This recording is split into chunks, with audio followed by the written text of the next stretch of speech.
Bom dia, boa tarde a todos. Vamos apresentar o plano de recuperação da área degradada do Riacho do Cavalo, próximo ao lixão de Crateús. A equipe é composta por mim, Tiffany, pelo Caio, pelo Raul, pela Marcinha, pela Mariana e pelo Matheus.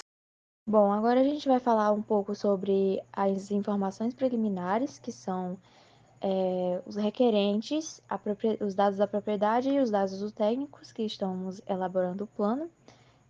O nome da pessoa que está requerindo se chama Marcelo Ferreira Machado, ele é prefeito municipal daqui de Crateús, residindo aqui mesmo. E o nome da propriedade se chama Riacho dos Cavalos, que se localiza perto do lixão de Crateús. Os dados dos técnicos somos Caio Cássio Gomes de Souza, né? Nós que compomos o grupo, Matheus Mascarenhas Loyola, Mariana Vasconcelos Martins, a Marcinha, Raul Araújo Germano e a Tiffany de Souza Souto. E dando continuidade ao trabalho, falando sobre a introdução e a justificativa, primeiramente é fundamental destacar que a legislação brasileira ela estabelece que a recuperação de áreas degradadas ela deverá ter por objetivo o retorno do sítio degradado a uma forma de utilização, de acordo com o plano que já é pré-estabelecido para o uso do solo, visando esse plano a obtenção de uma estabilidade do meio ambiente. Portanto, através desse decreto, ele afirma que a recuperação significa que o sítio degradado ele será retomado a uma forma de utilização de acordo com seu plano que foi pré-estabelecido. Logo, é fundamental que todas as áreas que sejam degradadas, elas sejam recuperadas e, para ser recuperadas, sejam através do plano de recuperação de áreas degradadas, também como conhecido como PRAD.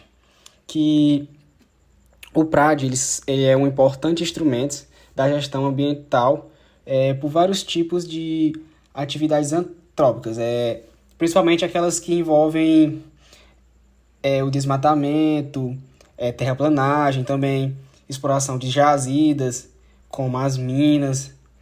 E também é importante falar que o PRAD ele deve reunir as informações, deve ter um diagnóstico preciso da área, deve fazer um levantamento com todas as informações disponíveis na área.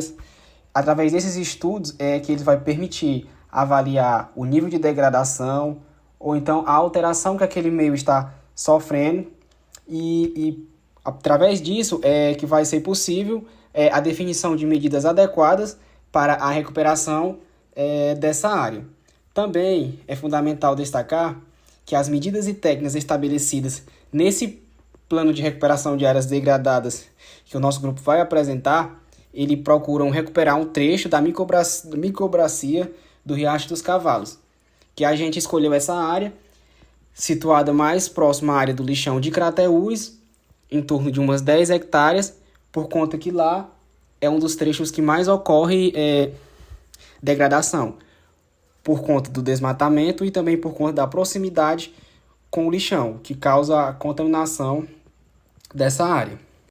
Logo, para essa área ser recuperada, ela deve seguir todas as etapas estabelecidas nesse PRAD, que desde a origem à degradação, a caracterização da área, a implantação, a manutenção, o orçamento e seguir a realização do cronograma físico e financeiro para que a área do Riacho dos Cavalos, situado próximo ao lixão, ela seja recuperada. Bom, eu vou falar um pouco sobre os objetivos desse PRAD, que estão divididos entre objetivo geral e objetivos específicos, na qual o objetivo geral ele visa promover a recuperação do trecho da qual a gente vai fazer esse PRAD, né, essa recuperação, promover a recomposição das áreas ao redor do trecho, porque não adianta você só ter uma área recuperada, porque as áreas ao redor também podem prejudicar a área que vai ser recuperada. Promover o plantio compensatório decorrente da degradação que foi ocasionada no ambiente, apontar os impactos adversos gerados no meio físico e biológico, maximizar os impactos benéficos que vão acontecer, né, quando for implantado esse PRAD, né, quando for iniciada a atividade, além de apresentar propostas para a recuperação dessa área. Os objetivos específicos, eles têm como objetivo recuperar a área degradada, levando em consideração todas as exigências técnicas do plano de manejo, a recomposição florestal das áreas antropizadas, ocupadas com pastagem ou antigas cascalheiras, porque aqui na cidade é muito comum você encontrar vacas, animais pastando em lugares e degradando eles, né? O plantio de enriquecimento em áreas degradadas, que estão em processo de regeneração natural, é você dar um impulso a mais nessa regeneração. Disciplinar e permitir o escoamento das águas superficiais sem causar dano ou erosão do solo. Paralisar e, se possível, reverter os processos erosivos instalados, né? Porque isso é um grande agente degradador. Recobrir as áreas do solo exposto com cobertura vegetal adequada e também a melhoria do aspecto visual das áreas degradadas, né? Como o trecho analisado do Riacho dos Cavalos ele fica localizado dentro do município de Crateús em toda a sua totalidade, é importante fazer a caracterização do município de Crateús. Bom, a sua área ela apresenta relevo formado principalmente por Planalto da Ibiapaba, pela depressão sertaneja setentrional e maciços residuais. Já a sua vegetação é a caatinga arbutiva aberta, também carrasco e a floresta caducifólia espinhosa e floresta subcaducifólia. E já seu clima da região é tropical quente semiárido, brando e tropical quente semiárido. Ela é caracterizada pela alta temperatura, em que as temperaturas anuais são médias em torno de 27 graus e a sua pluviosidade média é de 630 milímetros. E o solo do município ele tem um solo composto principalmente de lactossolo vermelho e amarelo, o planossolo solódico, o podizólico vermelho e amarelo e areias quartosas distróficas. E já a caracterização da área estudada, que no caso é o trecho analisado da microbacia do Riacho dos Cavalos, ele é um dos principais afluentes da margem esquerda do rio Poti, e sua área estudada tem 10 hectares, a área que a gente vai estudar para fazer a recuperação, que no caso fica localizado na microbacia hidrográfica dos Riachos do Cavalo. Também nessa área ocorre vários problemas ambientais, em decorrência da contaminação do solo e água e também pelo desmatamento. Essa contaminação do solo e água ela ocorre principalmente pela proximidade que o local tem do lixão, tendo em vista que o lixão municipal de Crateús é o local onde é destinado aos resíduos gerados. Todo resíduo gerado em Crateús vai para esse lixão, porém lá, por ser um lixão, ele não tem impermeabilização do solo e não tem tratamento de lixo enviado, que acaba fazendo uma contaminação do solo e, por consequência, contamina a água do riacho. Também o local ele sofre com desmatamento, tendo em vista que lá tem o uso da agropecuária, o que leva ao assoreamento do Riacho dos Cavalos. Na figura 1, a gente pode ver a localização geográfica da microbacia dos Riachos dos Cavalos. A gente vê que ele fica localizado no estado do Ceará, no Crateús, e a gente pode ver essa microbacia inserida dentro do município de Crateús. E a origem da degradação do trecho analisado do Riacho dos Cavalos, a gente pode destacar que as principais causas da degradação são os solos próximos a esta área ser propícios à agricultura, também ter a retirada da cobertura vegetal nativa, a implementação do lixão de Crateús e também a pastagem de atividades pecuárias que também tem próximas a essa área. Como a gente pode ver na figura 2, essa é a localização do lixão e do Riacho dos Cavalos. A gente pode perceber a proximidade entre eles dois, o que acarreta uma maior degradação dessa área do riacho. Eu vou começar a apresentar o diagnóstico da área, iniciando pelo solo. O solo local é caracterizado como um solo sedimentar. Ele é formado por sedimentos de outros locais. Ele possui características de lactossolo pela sua composição mineral e por sua coloração mais avermelhada. Ele também, por sofrer uma influência da bacia do rio Poti, tem uma formação parecida de nesossolo. Ele possui uma variação de profundidade, sendo de profundo a muito profundo. Tem uma boa drenagem, uma alta permeabilidade. Ele possui uma granulometria menor, sendo mais caracterizado como um solo argiloso e com uma quantidade de silt. Passando para o relevo, ele tem um relevo predominantemente plano com algumas curvaturas, sendo assim uma planície. Prosseguindo para sua cobertura vegetal, ele possui uma cobertura vegetal variada, abrangindo a fitofisionomia de caatinga arbórea aberta, de cascalho, caatinga arbórea e de mata seca. No seu histórico de uso e ocupação, temos como principais atividades de exploração do local a agricultura, com o plantio de feijão e milho, que são tradições locais, e também com o uso para a agropecuária, com a criação de animais caprinos, bovinos e ovinos. Prosseguindo, próximo dessa área ainda possui um grande poluidor, que seria o lixão de Crateús. Nos recursos hídricos, a área de estudo está na margem do Riacho do Cavalo, faz parte da bacia hidrográfica do Sertão de Crateús, com uma área de 10.821,35 km², que compreende a rede de drenagem do rio Poti. Ela é uma das mais importantes subbacias da Parnaíba. Prosseguindo pelos serviços ecossistêmicos dessa área, ele possui diversos serviços. Esses serviços ecossistemas são aquilo que a natureza podem fornecer. No caso, ele pode fornecer alimento por meio das plantas frutíferas, o uso de plantas medicinais, a água para abastecimento local, armazenamento de água, já que tem à disposição das bacias hídricas, matéria-prima, recreação, material genético, manutenção do solo da bacia hidrográfica. Ele demonstra um grande potencial em relação ao seu fornecimento de serviços. A partir disso, a gente pode apresentar a implantação de medidas de recuperação da área de estudo.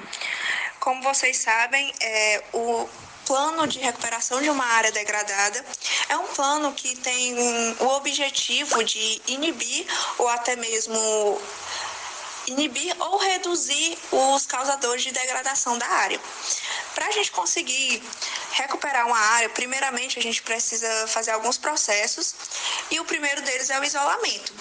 O isolamento dessa área, para o isolamento dessa área, primeiro será necessário que seja feita a limpeza da área onde vai passar a cerca, será cavado os buracos e então a gente vai implantar a cerca, que será de estacas de madeira com 4 fios de arame farpado, sendo que mais um fio será implantado na diagonal para melhor proteção da área.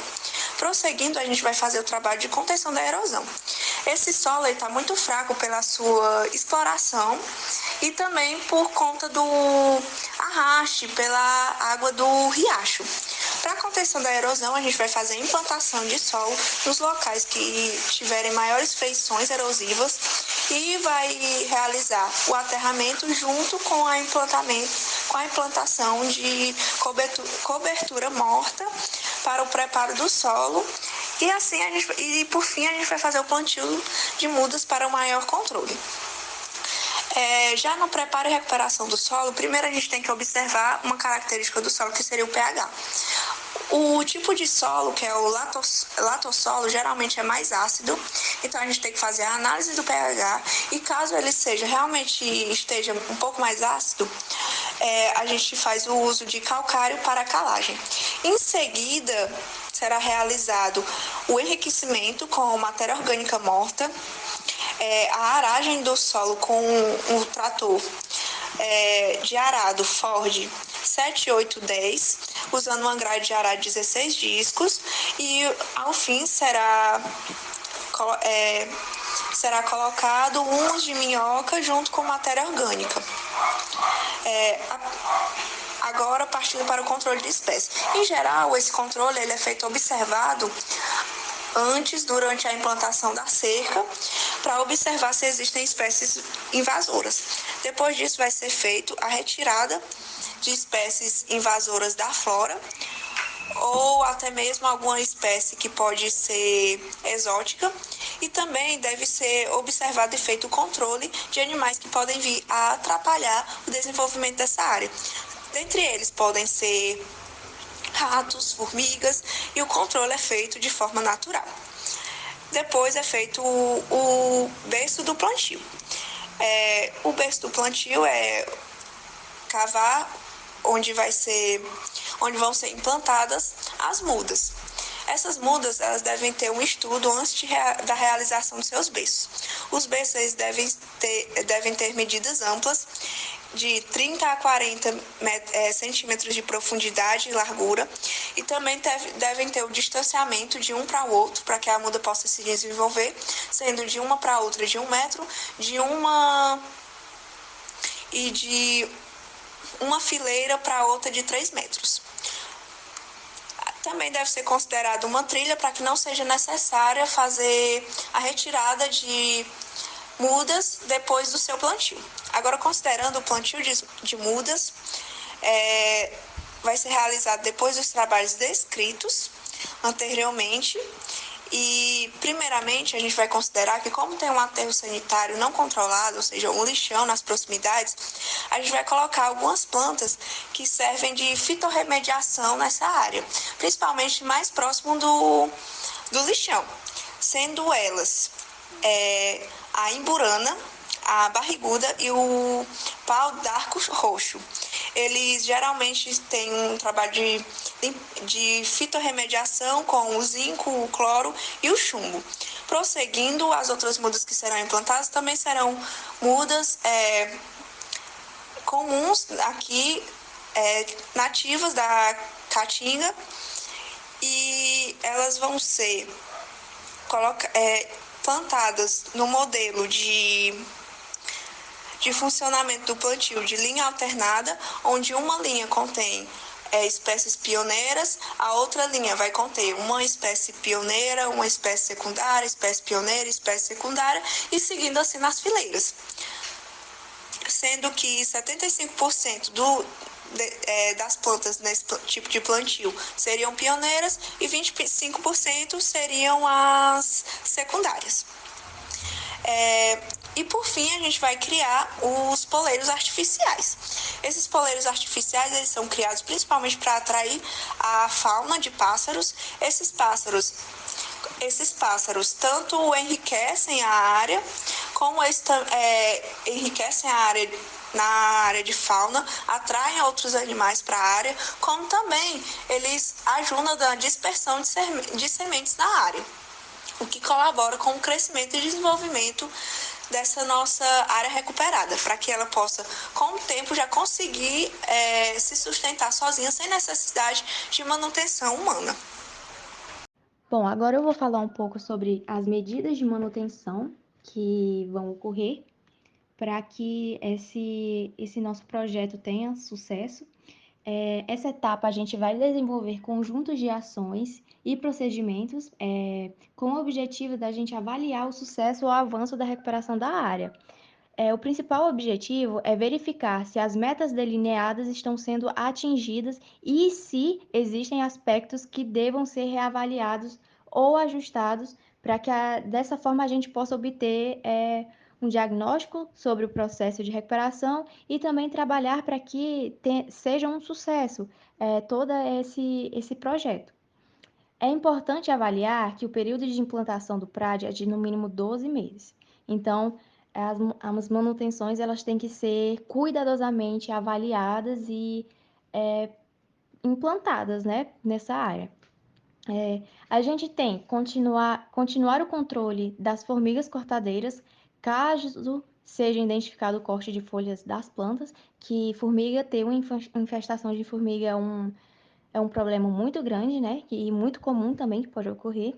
O controle de pragas e doenças, manter o roço e o coroamento para evitar o desenvolvimento de ervas daninhas e gramíneas entre as linhas de plantio, assim, no mínimo de 50 centímetros ao redor das mudas. Com o objetivo de manter a linha de plantio livre de gramíneas para que não seja prejudicada, evitando assim a concorrência. O reparo dos sistemas de contenção de erosão, a chuva ela pode atrapalhar muito depois que a gente realiza as ações, então a gente tem que sempre estar reparando esses sistemas para a gente poder conter, né, a erosão, a substituição de plantas mortas e o ajuste no tutoramento.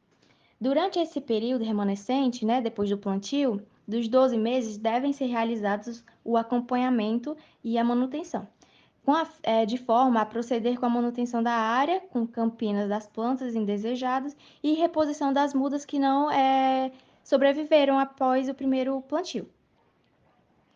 A manutenção ela vai ser efetivada pela substituição de espécies implantadas que, porventura, as mudas não viguem, além da realização de adubação orgânica periódica, como forma de acelerar o crescimento das espécies e garantir um melhor pegamento e desenvolvimento dessas espécies. O monitoramento é uma das partes mais importantes e deve ser executada desde o início do funcionamento do PRAD. Ele é a fase de acompanhamento e de registro dos dados das áreas de investimento. Assim, a gente pode verificar o avanço e desempenho das metodologias utilizadas para o desenvolvimento da área. A avaliação ela é feita a partir dos dados arrecadados do monitoramento e pode ser feita através de diversas maneiras, de acordo com a situação, para facilitar o conhecimento do estado geral da área. Então, elas podem ser feitas com auxílio de fotos comparativos do início e do final do semestre da determinada região, e isso pode ser feito periodicamente com o monitoramento. Agora vamos falar um pouco sobre o orçamento. De antemão já deixamos claro que algumas mudas de espécies vegetais, bem como as sementes, elas podem ser adquiridas de forma gratuita, através da semana de Crateús. Na tabela 2, podemos ver os custos das atividades do projeto. Foi feito um cronograma financeiro, que é o orçamento, onde nele ele lista os itens que foram necessários para a recuperação da área, a unidade de medida de cada um desses itens, o custo por unidade de cada item, foram separados também em 2 anos essa recuperação, ou seja, foi somada a quantidade dos itens no ano 1, o custo de cada item, da soma da quantidade dos itens no ano 1, e no ano 2 teve a quantidade de itens algumas vezes reduzida, muitas vezes na verdade, e o custo prontamente ele também é reduzido. Mas fizemos a soma dos 2 itens, que é o item ano 1 e o item ano 2, que tem a quantidade dos itens usados dos 2 anos, é o custo desses itens que resulta na soma total no cronograma financeiro. No caso, esse orçamento de recuperação da área, ele ficou em torno de R$ 27.792,64. Na tabela a seguir, temos o cronograma físico, que é onde apresentamos todas as atividades que serão desenvolvidas ao longo de todos os anos do projeto de recuperação da área. Bom, a tabela do cronograma físico é dividida por ano e por trimestre das atividades, sendo apresentado na tabela os 3 primeiros anos do projeto e os anos posteriores. Bom, a mobilização da equipe é feita na primeira parte de todo o ano em que o projeto se estabelecer. Já o isolamento da área é feito apenas na primeira parte do primeiro ano. O inventário da flora é feito na segunda parte do primeiro ano e na primeira parte do terceiro ano. A eliminação de espécies invasoras é feita na terceira parte do primeiro ano. A preparação e cuidado dos solos também é feita na terceira parte do primeiro ano, ou seja, depois da eliminação do inventário da flora e do isolamento da área. O plantio de mudas pioneiras e secundárias é feito na quarta parte do primeiro ano, no finalzinho do primeiro ano, e na primeira parte do segundo ano, ou seja, ela no final do primeiro ano e no início do segundo ano. O plantio de mudas secundárias tardias é feito na segunda parte e terceira parte do terceiro ano. E já o monitoramento e manutenção é feito em toda a extensão do projeto, ou seja, até o projeto acabar. Por fim, com base nas informações obtidas, pode-se concluir que o plano de recuperação da área degradada nas proximidades do Riacho dos Cavalos é adequado, pois apresenta medidas eficazes para mitigar a degradação e restaurar o equilíbrio dinâmico de maneira satisfatória. O projeto de recuperação de áreas degradadas deve demonstrar resultados iniciais em um curto espaço de tempo, aproximadamente 1 ano, desde que sejam seguidas as recomendações descritas, que possuem grande importância para alcançar o objetivo proposto.